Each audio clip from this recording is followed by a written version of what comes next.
Good morning, afternoon, evening, wherever you are, and welcome to NerdTube. And today we're talking about House of the Dragon, Season 1, Episode 4, The King of the Narrow Sea. I don't know who the King of the Narrow Sea may be, but still, this was an excellent episode. I'm here with Reverend Jake. How you doing, mate?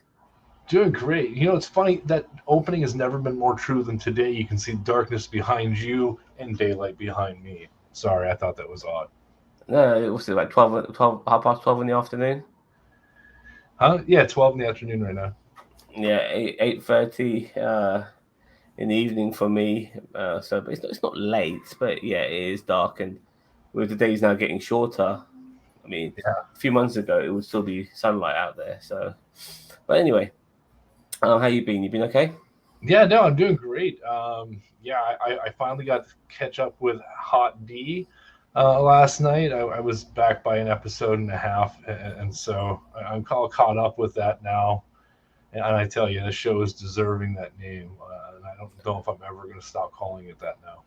Well, this episode was definitely the hot D of the of the first of the episodes we've seen so far, because like episode one kind of gave us like a like a taster of what Game of Thrones is supposed to be, and then episode two and three, in my opinion, well, two to a degree, gave us more of the politicking. Episode three a bit more with the finale of the crab feeder, but we also got a lot of that brutality as well, which Game of Thrones is known for. But sex and nudity is also what Game of Thrones is known for, and we got it in this episode for sure. Lots of it. Yeah, So yeah. in the post credit interviews, like they were talking about, oh, how did you feel about this scene and the fact that this stuff is going to happen? And they're like, well, it's Game of Thrones, and like Yeah, three different actors all said that. yeah, and we saw it all. We saw this, like, we saw sex from various different characters, but it was also about relationships as well, love, all of that kind of came into play. And even though we're 4 episodes in, I feel like we're getting some payoffs to a degree, maybe a little bit too early in the show so far. And I'm not sure if you're aware about like time jumps and age gaps between different characters and new people coming in to fill in the roles of old people. Are you aware of that? Yeah, I knew that they were going to be doing some of it. I was actually going to say, I think they comment in this episode now that it's been 6 years. Um, that the show's been theoretically going on. So that's kind of interesting to watch that gap. It's an important thing to remember, especially when you get into the later scenes of the episode. Hey, it's been 6 years. These people are all adults now. Um, And some of these actors, they're going to be replaced as well yeah, in the future, and I'm already dreading including the the princess. replacement. My understand is my understanding. Alicent and Rhaenyra, they're going to be replaced Yeah, by different actresses as they're going to be aged up. But in my opinion, they don't need to be replaced. Um, like I don't want them to be. Let's just say this: I don't want them to be replaced. I like Millie Alcock. I like the actress who plays Alicent. They're good actresses, and I feel this could be when they do get replaced. I think it might end up being a little, for a little while with all the diehards and stuff like that. It could be a little bit of a detriment to the show.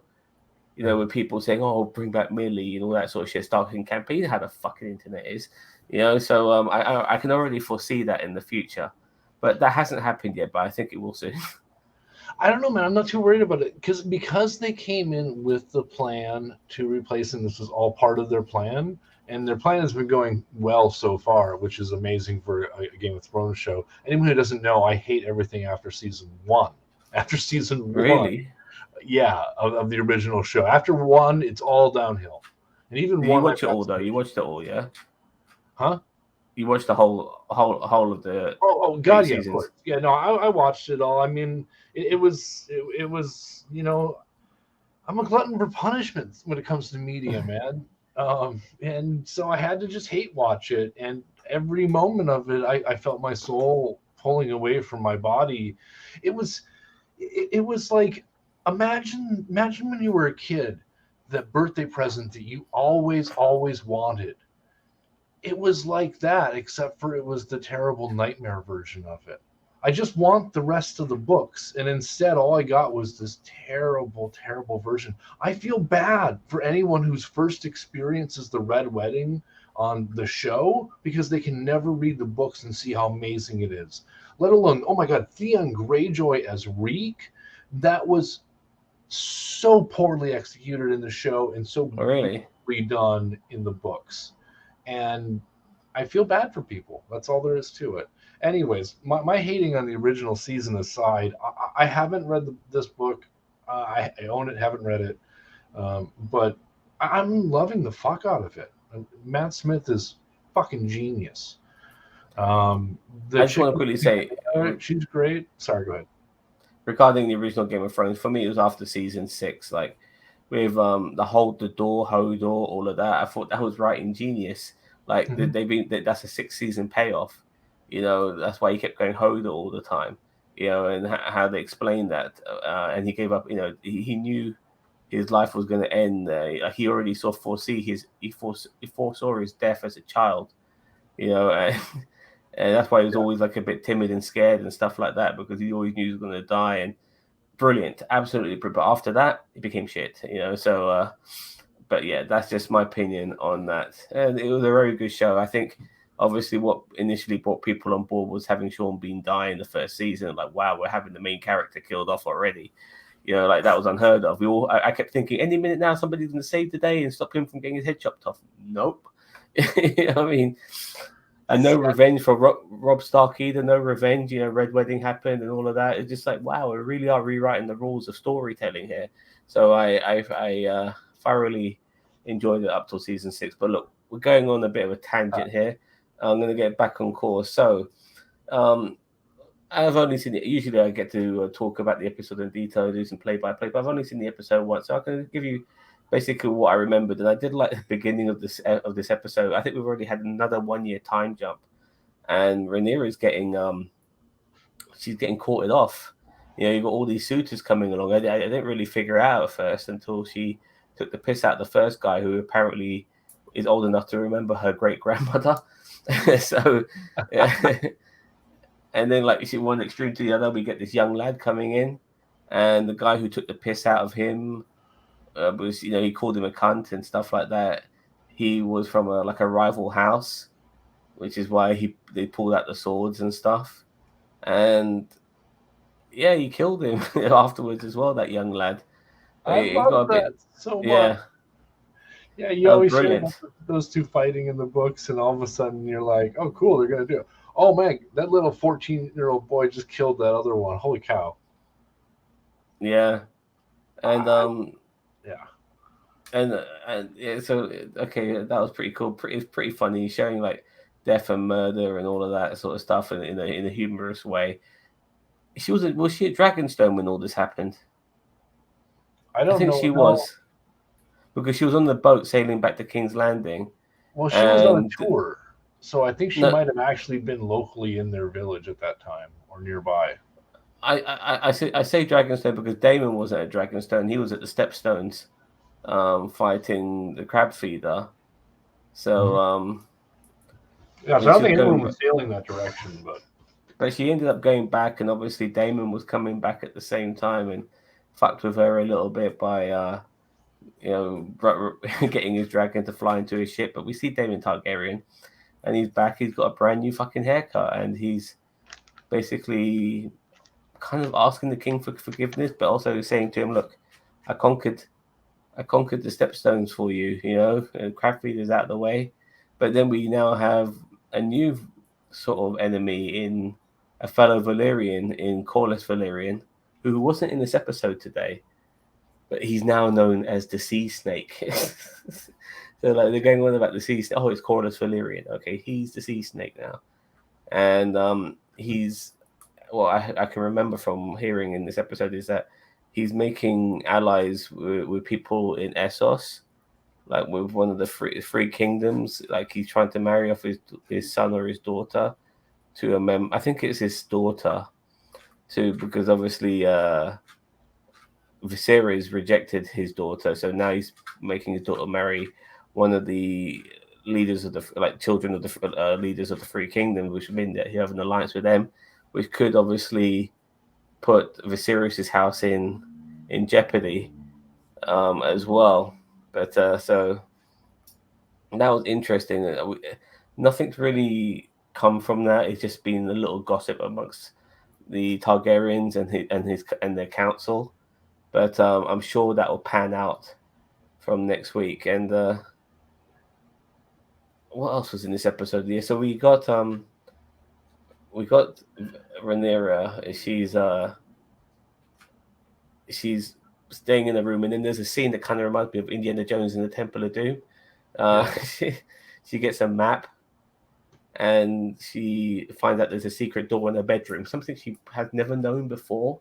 Are you kidding me? Like, she hardly pushed on that fucking wall. To sneak out in the middle of the night. Secret instructions to sneak out in the middle of the night and to meet up with Daemon and off onto Daemon's adventure, which I think is an interesting mirror to what's going on then with the Queen, Alicent, where she's all like being summoned to the bedchamber, and in a way you could almost say that here's Daemon summoning Rhaenyra to the bedchamber as well. I mean, a more public the parallels, yeah, for sure. Yeah, I mean, like, you can see the king's falling apart physically. You know, he's getting bathed and stuff. He's already lost a couple of fingers, you know, of the infection. You did see when he was shagging Alicent, like, you saw the scabs on his back and stuff like that. Yeah, just gross. Yeah, he's got the 2 dead fingers, and I think he will be dead by the end of this season. And Patty Constantine next episode. Yeah. Oh, really? Okay. I was really expecting him to die already. I mean, they've been foretelling his death the entire time. I don't think they need to save that for the season finale. They could, but God, I hope they don't. The funny thing is, it would be interesting to see him just like falling apart little by little. Yeah, I mean, before he does die, like, if he doesn't get killed, but then the disease gets him, and then eventually he dies from that. That would be an interesting way for him to go out as well. But you can see there's just no love with Alicent towards him. Like, she knows what she is. She is there to pump out heirs, pump out children. She's a breeding machine, and she knows it. And it's very hard for her to be intimate with Viserys, and obviously he's falling apart as well. And it's not good for her. But with Rhaenyra, she's living a life that she never understood that she could experience, because when you're super famous or super important, you can't do what maybe me and you can do, like just go around town and hobnob and mingle and see all the crazy shit and just immerse yourself in everything, and nobody's looking at you because we're both like not as important as a fucking princess or a famous person. And she's living that life. Obviously she has to disguise herself. So does Daemon when she does meet up with Daemon, and they see all types of stuff. And then she sees that play where the people are not too impressed with her, and she gets an idea of how people think it should be, and the people want a male heir. And you can see it from the responses in the play. But they move on from that. I think one of the King's guards or something like that recognizes her and just plays along. And then they finally go to the brothel. Yeah. And yeah, and I was getting 300 vibes from that. That part where the hunchback, God, what was the name of those Greeks? I forgot what they were called. The oh my God, I normally know this, but can't pull it. But actually, I was almost Spartans. Yeah, the hunchback Spartan. He went into that debauchery place and saw these people fucking each other, and same with this. Though I was actually even thinking it more so the scene in the second 300 where that chick Persian captain and the dude from, I think he's an Athenan or from Athens. I haven't seen the second one. I Oh, haven't you seen haven't the seen the second second one. one? Okay, it's not quite as good, but it's still good. I recommend Yeah, it. that's what I heard. Like, sometimes films don't need a sequel. You know what I mean? I think 300 felt like a film that didn't need a sequel. It's a good solo story, in my opinion. Yeah, But, but yeah. I enjoyed it. It's a good. It's more of a kind of like a side cool, but yeah, it's its own thing. But yeah, at any rate, go watch it. I recommend it. okay, fair enough. Jake's seal of approval. Put Okay, it out, thumb and all. but then these two Targaryens are uncle and niece. You know, he seduces her there, but he kind of leaves her hanging. Like you think they're about to fuck, and then all of a sudden he just disappears, which is a bit weird. You know, okay, and He like he couldn't get it disappears. up. You think was that was the problem? That's what they say in the video after when they're doing the actor interview videos. He talks about it as being his impotence, and the actor says that he played it as he felt bad for seducing his niece and couldn't keep it up. Okay, all right, fair enough. But yeah, he just he disappears like Houdini and leaves it there. And Yeah. then we see obviously like the street spies. I found out that like the Grey Worm is actually or the mushroom or the Grey Worm or whatever it may be is Damon's whore girlfriend. Hmm. So she's the spy. She's like, you know, if some people are saying if Otto is Littlefinger, then then the uh the whore lady is the bold guy. What was his name from Oh, Game of Thrones? Varys. Varys, yeah. Yeah. So he's got his own little spies and stuff like that, you know, all around town, and so does she. So she basically, as we say in England, she grasses him up, or Rhaenyra's up. But before that happens, she goes back into her bedroom, and Creston Cole sees her. Thinking, what the fuck? I didn't see you leave. How the hell are you coming back in the room? But you know, she's quite horny now, and she wants to get fucked. So she like invites him in, and then he invites himself in. Literally, I think there was a bit of hesitancy, but he thought, "Fuck this." You know, Yeah. Well, this I mean, you can't. you, You know, you get the sometimes the princess scenario saying never. that she wants your hot D. You give her your hot D. Yeah, and what I've learned as a man is that sometimes a scenario can only come around once, and you fucking take it with both hands because it might never come around again. You know what I mean? So yeah, he did, and they had a passionate moment, and yeah. Yeah. Then obviously the word goes around with around town about her being in the brothels and stuff like that, and then she has to plead her innocence. Obviously, Alicent's not too happy about it because she overheard Why Otto is Alice Hightower. unhappy about it? Why the fuck does she give a shit? I don't know, but she does. Right? I think Is it just upset it, her personality because she's so devoted to the seven? I mean, I don't know it if is her she's husband's gets daughter stuff. at the end of the day. You know what I mean? It is her husband's daughter, so maybe there's a reason for her caring, but it knows it makes her husband upset. But Yeah, that might be true. but she's she you know when people say I swear on my mother's life and stuff like that, that's what she kind of did. You know, I swear on my mom's grave and stuff like that. I don't say stuff like that because I hardly say stuff like that because it's people sometimes say all types of things just to prove themselves that they're not lying by saying you know by making saying something along those lines. And Hmm. she willing to she swear on her mother's grave that She she didn't didn't do seem anything like the wrong. type to do that either.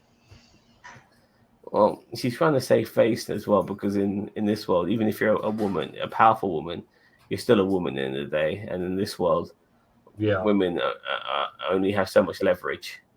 And as she was told by her father later on, you know, if I was a man and I had several bastards, nobody cared. And the father goes, "Yeah, but you're not a man, you're a woman." And yeah, that was something that she was told. And regarding Damon, like, was he in prison when he woke up the following day by his whore mistress? You know, I don't think so. I think he passed out just randomly in the whorehouse. That was a whole house bedroom. It looked like a fucking dungeon. Yeah. Well, I mean, most of them probably did back then, especially the cheap ones. And I think she found him there. Now, that was how I took it, and I don't actually know.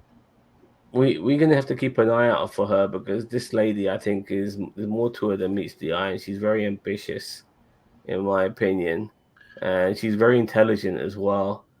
I think that she's going to be somebody who'll be playing the game in her own right. As a way of, I don't think she'll ever want to be able to get on the Iron Throne. She's not like Littlefinger, who was desperate to get on the Iron Throne. But she does want to somehow have influence and power for sure. So Yeah, I think she enjoys the power she has over Damon, but at the same time, I don't know. I think she's just happy being free, because like when he does the whole thing about her being pregnant and whatnot, she storms off. She doesn't play along, so she's not really doesn't really seem like she's that power hungry. Whereas I think if she was more power hungry, she'd have played along and been like, "Yeah, I am pregnant," and and all that. Whereas I don't instead, think she wants to play Damon's games. And she's a lot more independent than she might come across. I mean, she's happy to. I mean, she's happy to be Damon's woman, but she doesn't want to play these bullshit games like have me as your wife or don't have me at all. And she's already, and like you saw like the disappointment in her face last week when Damon never really had her back after Otto was calling her a fucking whore and your son's going to be a bastard and all that. So it's like, what the hell? And like there's Damon just taking it in stride while she's getting insulted. So I think that kind of dented their relationship to a bit because he had to like warm her up a little bit afterwards and she wasn't having it, but that was last week. But so so I think what else happened? So eventually, like when Viserys gets told the news by Otto, like he is pissed. He is so fucking pissed. oh And yeah, she stands up for himself for the first time ever. Who Viserys? Yeah, I think he does, but I think he came across as a bit of an idiot, but he's a lot smarter than people give him credit for, and he's starting to piece things together because what it is that no matter how cunning certain people may be around you, they still leave off elements of who they truly are, and you can pick up on that. Especially if you've known them for years, and after confronting his daughter about it. He didn't care whether it was true or not. It's the perception. Gossip's going to be going around. Mm-hmm. And his daughter makes a deal with him saying, look, okay, fine. You want me to marry Corlys's son? I'll marry him. But you're going to have to fire Otto Hightower. And that's when he obviously talks to Otto. And this is where I feel like this payoff came out a little bit too early. 4 episodes in, I felt this could have dragged for a couple of seasons before he really truly realized. Well, that's if he lived it. That's why maybe not, because I think this is why Viserys will die. Because if this is coming out now, if he's confronting Otto now, he hasn't got long left to live, in my opinion. I think somebody or something will kill him. So that's why I think he confronted Otto now, and the cat was out the bag now. And he told Otto, I know, you played a cunning game. You even put Alicent in the game, and trying to gain power for yourself, second most powerfulest man in the realm. Yeah, and that's the thing, and that's why I was saying before. I think he's going to die next episode. Kind of jump into predictions for a second. It was because I think Otto's all like, "Oh, you got rid of me. Well, that's fine. I'll kill you, and then I'll go back to being the Hand via my son as king." And I think that's kind of probably Otto's long game. Can you be Hand to the Queen? I mean, technically, yes, but the thing is like, it'd be the Queen Regent, but he's still technically. I mean, because like if you look at what happens with Tommen when Tommen becomes king, the idea on that, then theoretically Aegon, if they're going to say Aegon is the next king and try to pull that, then Aegon becomes king immediately. So his daughter's never queen or queen regent or anything like that. Well, she'd be queen regent, but Could still be the hand of the tower again. I know how. Actually, I Yeah, misread it, but I actually do know how royalty works. But even if there is a queen, she doesn't become the next in line to rule. It goes straight to their heir. yeah. Yeah, and so the heir would be. But in this case, it would be Rhaenyra because he hasn't. He mentioned that Rhaenyra would be the heir, and he hasn't changed that. Even though Aegon's born, he hasn't Oh, announced that but Aegon I is mean going to be the heir. that's going to be the crux of the show, though, is the dispute of who gets to be heir because a woman can't be heir, and therefore it's Aegon. Yeah, I mean, I think this does obviously change things because um obviously Cersei becomes heir out of like having a lack of people. You know, she ends up becoming queen because there's nobody else Yeah. after Well, all her kids die and shit like that. And obviously Daenerys as well, she becomes queen.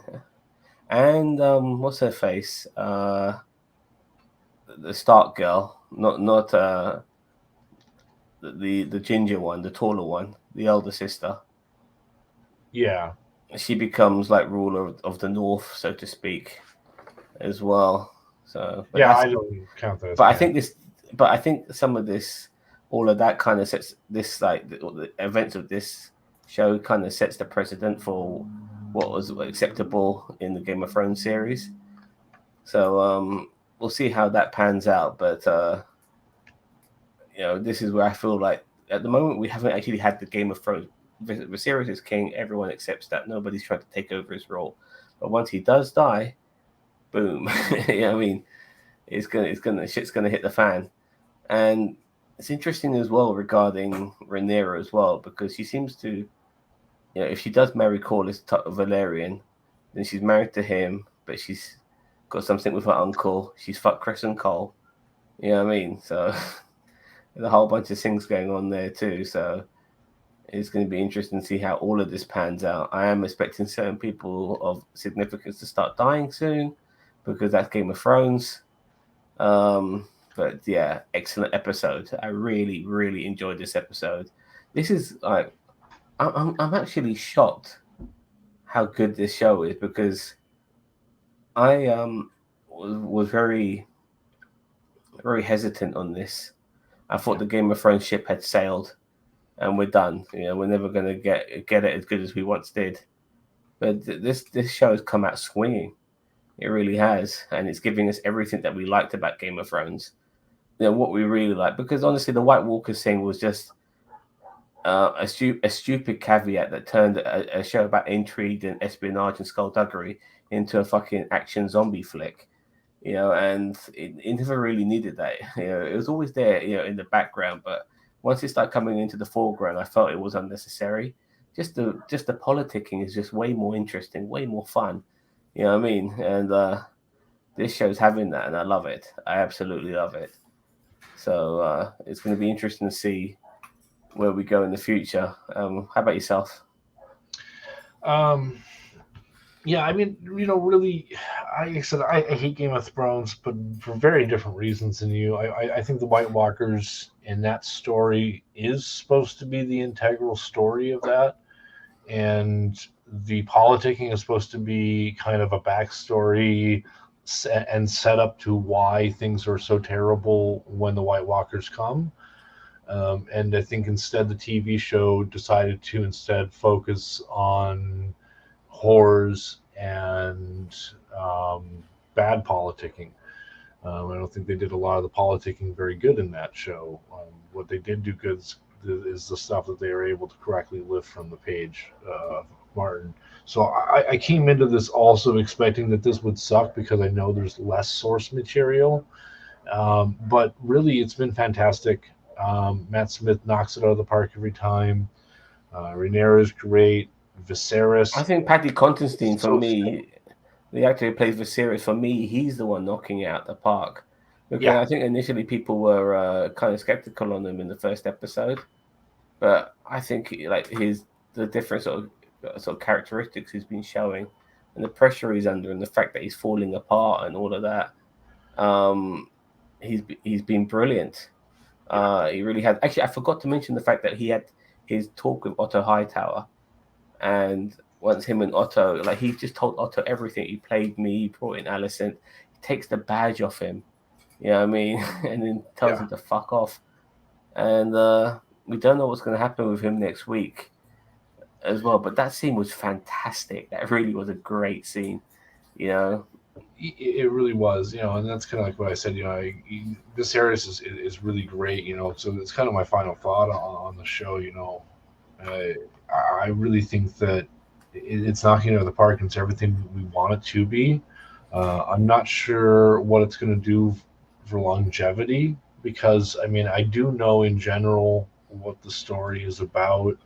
It's a fight of succession. So how long can you drag that out? How long will they?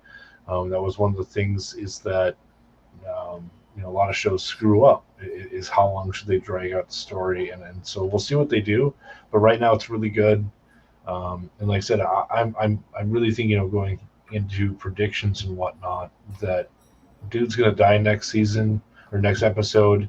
He fucked with Hightower. That's gonna be a problem. And I think Rhaenyra is gonna end up marrying Daemon. Yeah, I feel that's going to happen. I think once they change the characters, I'm going to miss Millie Alcock, because she's also been knocking out the park. She was fantastic in this episode as well. Yeah. Though her wig sucks. All the Targaryens, all the Targaryens in this episode were really great. I think Rhys Ifans is really great. I watched Rhys Ifans when he was making independent, low budget trash from back in the day. There's a film called Twin Town, where he's playing it's a bit like the Welsh version of Train Spotting. Have you seen Train Spotting? Yeah. Oh yeah. Yeah, so it's like the Welsh version of Train Spotting, and he did stuff like that. He always played eccentric characters, And the guy was a lizard, for fuck's sake. Playing a bit of a nutty scientist. So to see him trying to play like a calm, collective person who's trying to help out a bit of an eccentric king was a real turn of pace for me, and a change of pace. And I'm loving his performance as well. He's really good, my grace, all of that sort of stuff. I'm loving it. I just love this show. I'm so happy to be wrong, because I thought this was going to be shit and out of touch and no one would care anymore. And I'm so happy to be wrong. I really am. This is fucking brilliant, And I'm looking forward to many seasons of this. I really am. But I want them to do what they did with Game of Thrones and bring out the season every year. Don't fucking bring it out every 2 years and shit. I'm not getting any younger, for fuck's sake. So yeah, more to come. I can't wait. Yeah. How did the episode ended with Princess Rhaenyra? Do you remember how that went? No, honestly, I don't. I think she's banging dude a second time in the episode. It's somewhere in there. I know that. But yeah, I honestly remember the episode ending with the hand scene. It's the last scene I remember. Okay. Yeah, she got what she wanted though. She got fucking Otto Hightower out the picture, but this is gonna didn't put a wedge between her and Alicent.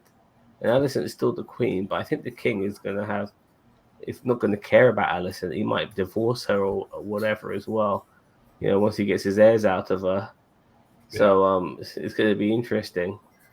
All of that, the incestual relationships as well. It's going to be really interesting to see what happens in the future. And we still got, next week we'll be halfway through. It's 10 episodes this season, isn't there? Is it 10? Yeah. Previous Game of Thrones and stuff like that was all 10 episodes until the last 2 seasons, and they shortened them down. They tried to make them feature length, which made them shit. So, but yeah, so more to come. Can't wait. I think Corlys is now going to be the new antagonist. They're all antagonists to a degree, to each other. But Corlys is going to be the overall big picture and the antagonist. I think the sea snake. So we'll see how that happens. Bit pissed off with the crab feeder, by the way, getting killed off after a couple of episodes, weren't you? I was still sad that we didn't get to see the final fight there at the end. That battle scene, though, we kind of skipped over that. That battle scene was fucking fantastic. I loved it. It was really great, well shot. And then going back into the sea snake, Something that I thought to keep in mind is that House Valerian doesn't exist in the time of Game of Thrones. So I think you're right with them being an antagonist to the plot line. They're probably going to pick the wrong successor, and by the end of the show, yeah, they're going to be gone. Yeah, I think so. I think so too. I think we need to see some more characters as well because we this was a massive focus on Rhaenyra and Allison and Viserys. I mean, like just the main four to a degree. Viserys, Daemon, and usually the thing with Game of Thrones is that there's so many fucking characters, so many storylines you can follow. You know, like there's time where we're just following the fucking Hound, or we're following Brandon Snock in the up in the wall. You know what I mean? Or we're following, Daenerys down south, and then maybe Tyrion there as well. Hmm. Or we're following, Jamie and Bronn. You know, like there's so many things, not just like the royalty or even the small people. You know, all of them. There was, Jon Snow, all of them. It was just we need more of that. I think eventually they need to bring in other people. Stannis, all of these different characters to follow around. So I'm hoping next week we like a good portion of it is following Corlys Valerian. See how I that don't pans think we're out. ever going to get that. I think we're going to be following Targaryens and only Targaryens all the way through the story. Oh, really? Well, that's a shame if Yeah, that's the I mean it's case. House of the Dragon. If they ain't got that And hot D, they don't get to get watched. We're only watching the hot D. yeah, but like there's people who are not even going to be who are not fighting for the Game of Thrones or for the throne, but they had integral parts. Like I said, like the Hound. Like we followed him for a little bit, right up Yeah, to his death. yeah. uh, So, Yeah, anyways, no, I don't think we're gonna get that Preston hit. Cole. It'll be good to follow him around if he goes on an adventure. You know, Not unless there's so, a hot D there. yeah, maybe. I hope. Well, the Valerians are hot D, aren't they? Like they got their own dragons. Oh No, no, they're like they're Valyrians, but they're not related to the Targaryens. Well, theoretically they're not, but I mean my understanding is the backstory here is those two houses have been doing a lot of interbreeding in the past. Because I mean, if you're not going to marry your sister, you might as well at least marry somebody else from your hometown. your uncle or your cousin usually, Well, but yeah, I just thought that because they got dragons themselves and there's gonna be dragon battles, I do think that they're going to. I think they're very prominent. If they are the antagonist, then we need to see what the antagonist is up to. And he's already been in the first three episodes. So whether we get a decent amount of him or a little bit of him or Corliss, I think Corliss will still be prominent in the future episodes for sure. that's fair. If he's going to be the antagonist, we will probably because we did get some crab feeder solo scenes. But I wouldn't expect a lot. They're not going to go off and have their own adventure. It's going to be like a little bit of what's the bad guy up to kind of a scene. Oh, Or I can see him. I can see him. Like they've already mentioned, they mentioned the fact that he's going to marry his daughter off in Essos. I can see that happening and meeting some of these other factions within Essos, and him marrying his daughter off to them and seeing like Old Town was mentioned. It'd be good to see Old Town again. We haven't seen Old Town since Arya Stark was running through there. Uh, so oh, by the way, Sansa Stark was the other Stark I was thinking of. So yeah, but yeah, all right. So yeah, a very good episode. I'm going to give this a 9 out of 10. How about yourself? I will. My gosh, I'm trying to think if there's anything I wanted to be better. I might give it a 10 out of 10, to be honest. I mean, Really? that battle scene was so good. I think a lot of the What battle power scene? play, the battle scene, like, when they took down the crab feeder. No, I'm And, talking about and, episode 4. oh, that was the last episode, wasn't it? Yeah, yeah. I watched them back to back, and where the line gets divided is Okay. kind of lost in my head. You'll have to forgive me. Yeah, okay, Then, fair okay, enough. I'll give it a 9 because there's not enough fights. Somebody needed to die.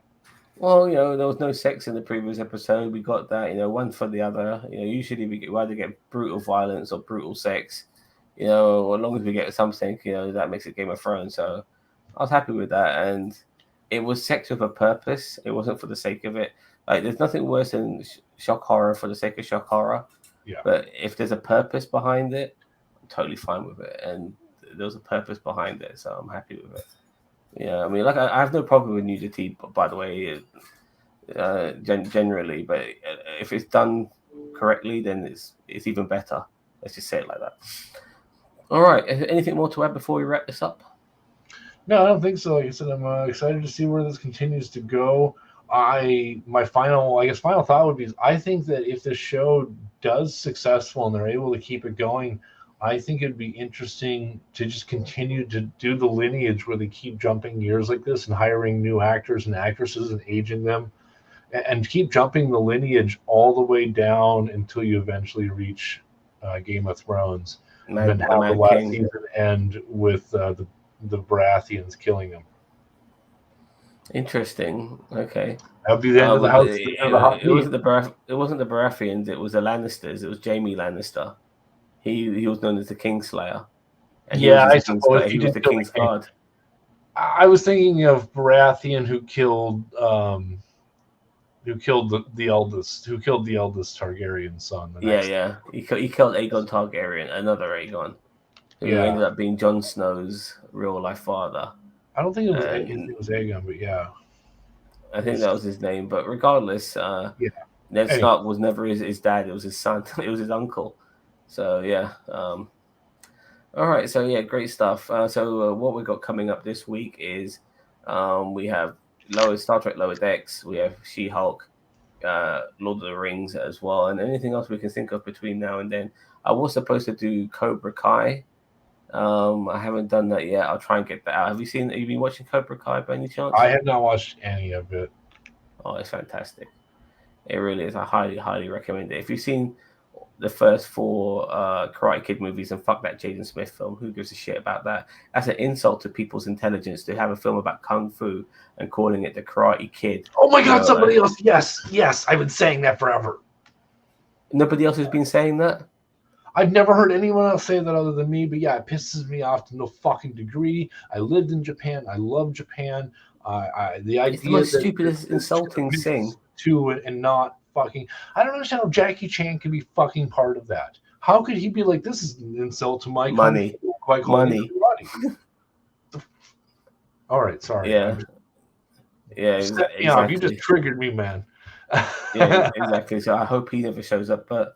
You know, the actors and characters from the first 3 films, I'm not sure for the 4th one, have all kind of shown up in the overall seasons of Cobra Kai. And it's been 5 seasons, by the way. Fucking brilliant. I highly recommend it. It's funny and it's nostalgic as well. So it's really good. All right. Anyway, enough of talking about that.